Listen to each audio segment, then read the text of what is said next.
मानव को अक्षर ज्ञान करवाने के पीछे परमात्मा का रहस्य जानने के लिए देखें ये वीडियो। उस परमेश्वर ने आपको शिक्षित किया। पुण्यात्माओं, इस शिक्षा ने आपको दूना डबोया है, आपको इतना कंडेम कर दिया। इस थोड़ी सी शिक्षा पाके कोई अफसर बन गया, उसमें अभिमान का अंत नहीं। मंत्री बन जाए, एमएलए बन जाए, पूछो ना के बन गया, और मुख्यमंत्री बन गया, या कोई अन्य शिक्षा ग्रहण करके अप टू डेट बन के और पता नहीं क्या बन जाता है। तो ये अभिमान आ गया हमारे अंदर, श्रद्धा खत्म होगी, आतिथ्य गया हमारे से, यानी हम चतुर बन गए, कपटी बन गए, माया माया जोड़न में दिन रात स्कीम बनाए जाए। तो इस मालिक को पता था ये विष है इनके लिए, ये शिक्षा। यानी जो शिक्षा अब हमने प्राप्त की है और इसका दुरुपयोग किया है। डॉक्टर किस लिए बनता है बच्चा? कि घना धन कमाऊं। इंजीनियरिंग किस लिए करता है? कोठी गाड़ूं, बनते ही नौकर दूं। आईएएस आईपीएस किस लिए बनते हैं? कि पैसे इकट्ठे करूं, बड़ा कोठी बनाऊं। तो हम पहले ही घूटी वो पी कर चलते हैं और फिर वही काम करते हैं, और वह जोड़ जाड़ कर एक मिनट में मृत्यु हो जाती है किसी एक्सीडेंट में, कोई रोग से। वो सारा छल लिया ना, जो पुण्य था वो परिवर्तित दूसरे ढंग में बदल दिया, कोठी और इन बैंक बैलेंस में खत्म करवा दिया, और आप खाली करके भेज दिया, लाद कर ढेर सारे पापों से काल। तो इस शिक्षा ने हमें कति कंडेम कर दिया। आपसी भाईचारा रहा नहीं, माँ बाप की कदर रही नहीं, भाई बहन का प्यार रहा नहीं, मुकदमेबाजी रोज करे माया के पीछे। तो मालिक नहीं चाहा था इनके ये विष इन तक आने दूं, लेकिन यह मजबूरी थी। परमात्मा ने पता था इस रोग का तो नाश कर देंगे जो बुराई में आएगी इस शिक्षा से। एक बार ये भगवान को पहचान ले, फिर तो परमात्मा के पास ऐसा साबन 1 मिनट में धो देगा सारे ने, मैल भी साफ, ज्ञान भी हट जाएगा, बुराई भी छूट जाएंगी।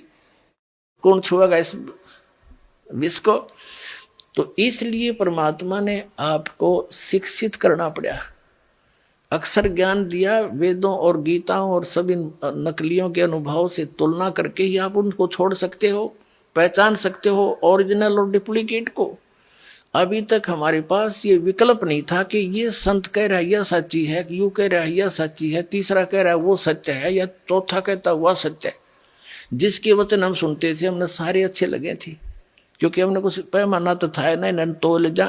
हमारे पास वो बट्टा नहीं था जिस पर धटके तोल लेने कितना वजन है इसमें। इब दास ने वो दे दिया पैमाना आपको, वो परमात्मा के दिया हुआ ISI मार्ग का, कि इन नाप देंगे। 2 मिनट में नाप दिए सारे कच्चे रे कच्चे, एक नहीं पाया डंका।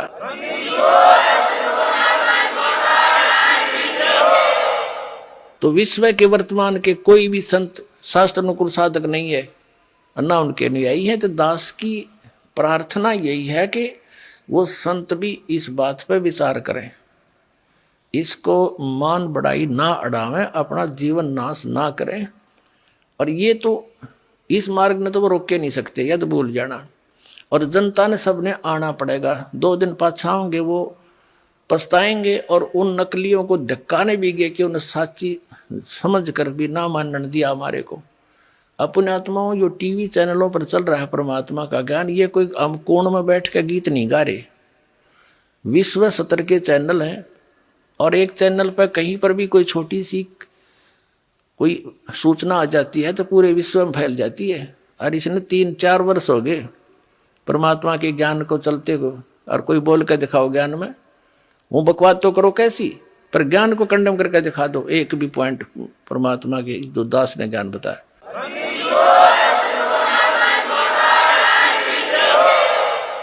तो इससे सिद्ध है कि वो बुद्धिमान व्यक्ति है, संत कोई बालक नहीं है। उन सब ने देख लिया है। अरीब तो वो यहां रुके हुए हैं कि निम बन दे जितने निम्ब है। एक पंडित जी था, काशी विद्यापीठ पर ढकाया वो ब्राह्मण। एक राजा ने कोई हवन कराना था, अनुष्ठान कराना था,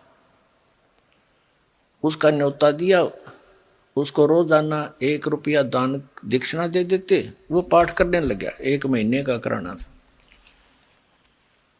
अब उस विद्वान की पत्नी अपना, क्योंकि पैसा मिलन लगने के बाद यू काल फिर अलग से रंग दिखाता है, वह बढ़िया तो कपड़े पहने और गले में अपने बढ़िया जेवरात आभूषण बनवा लिए, तो पानी लेने के लिए, जल लेने के लिए कुएं पे इकट्ठी होया करती बहनें। तो ब्राह्मणों के कुएं अलग होते थे, अन्य जाति वालों के अलग अलग हुआ करते थे।